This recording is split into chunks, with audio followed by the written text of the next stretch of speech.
تو اب ہوا یہ ہے کہ پہلے تو تاخیر ہوئی کہ جو مارچ کے پہلے ہفتے میں جو پہلی کھیپ آنی تھی اس کے بجائے وہ آپ نے دیکھا کہ مئی کے پہلے ہفتے کے اندر وہ پہلی کھیپ پہنچی ہے، اور دوسری جون تک جو 1,70,00,000 ویکسین آنی تھی، 1,70,00,000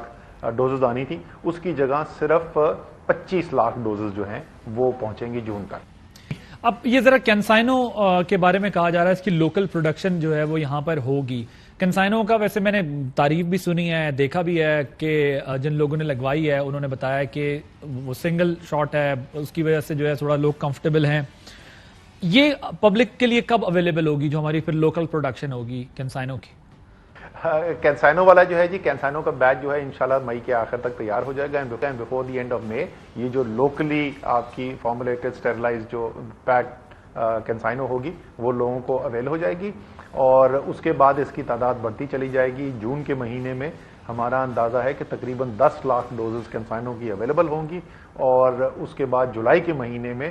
کم سے کم 30 لاکھ ہو سکتا ہے 30 لاکھ سے بھی زیادہ ڈوزز اویلیبل ہوں۔ فضل صاحب کتنی ویکسین ابھی تک لگ چکی ہے؟ ٹوٹل نمبر کچھ آپ کے پاس ہے؟ اور دوسرا یہ بھی بتائیے گا یہ جو 30 سال سے اوپر والے لوگ ہیں ان کے لیے ویکسین جو ہے وہ کب مارکیٹ میں آئے گی؟ کیونکہ اب 30 سال والے کہہ رہے ہیں 40 سال والوں کی آ گئی، 50 سال والوں کی آ گئی، اب ہمارا نمبر کب آئے گا؟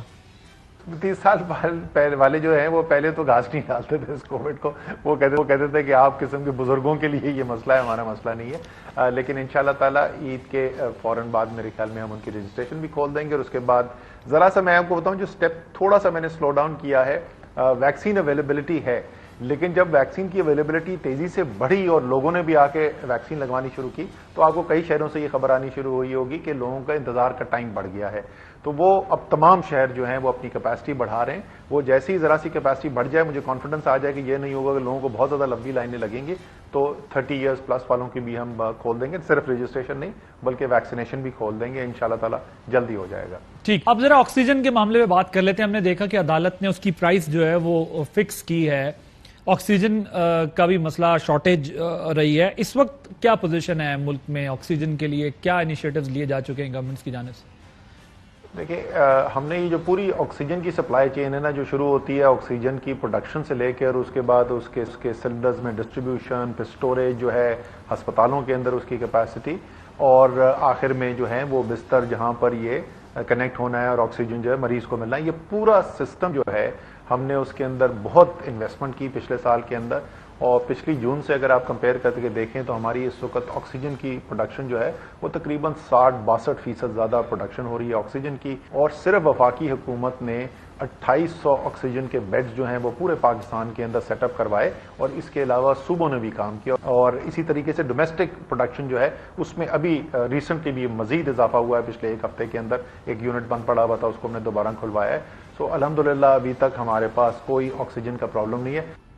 ٹھیک، اب ایک کنفیوژن ہے ذرا وہ دور کر دیں، کیونکہ وفاقی وزیر science and technology Fawad Chaudhry صاحب جو تھے اب وہ وفاقی وزیر اطلاعات و نشریات ہو چکے، جب وہ سائنس اینڈ ٹیکنالوجی کے وزیر تھے انہوں نے بتایا ہمارے پاس بڑے بیسٹ وینٹیلیٹرز ہیں اور ہم ابھی اس کی پروڈکشن اچھی کریں گے، اس کے بعد یہ ہم اس پوزیشن میں بھی آئیں گے کہ ہم اس کو ایکسپورٹ بھی کریں۔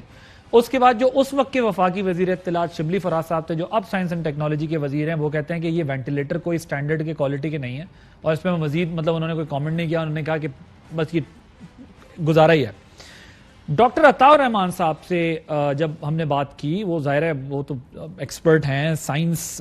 کو سمجھتے ہیں، چیزوں کو سمجھتے ہیں، ہیڈ کر رہے ہیں اس پروسیس کے اندر،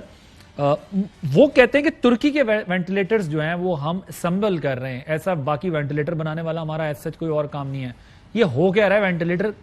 کیا پوزیشن ہے؟ وینٹیلیٹر کیا ہے؟ اس کا سٹیٹس کیا ہے؟ اچھا، تین اتنے بڑے لوگ جو ہیں وہ اس پہ بات کر چکے ہیں، میرے خیال میں چوتھا میں نہ ہی کروں تو بہتر ہے۔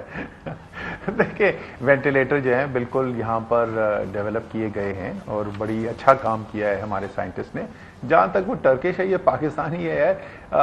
بوئنگ جو ہے نا ایئر کرافٹ، وہ امریکن اس کو بولتے ہیں نا، وہ کوئی 40 مختلوں میں اس کے ڈفرنٹ پارٹس اسمبل ہوتے ہیں، تو یہ پرانا زمانہ چلا گیا جہاں اینڈ ٹو اینڈ ہر چیز ایک ہی ملک کے اندر ہوا کرتی تھی۔ اب گلوبل سپلائی چینز ہوتی ہیں، ڈفرنٹ پارٹس ڈفرنٹ ملکوں سے آتے ہیں، سو میرے خیال میں تو وہ کوئی اتنی میننگ فل ڈفرینسیشن نہیں ہے۔ ڈیولپ ہو گئے ہیں، لیکن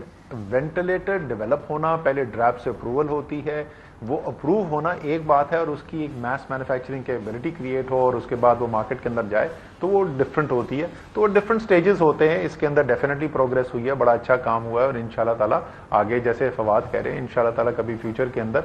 پاکستان کی مارکیٹ کے اندر بھی بڑی تعداد میں بکیں گے اور ایکسپورٹ بھی ہوں گے. ٹھیک ہے جی. اب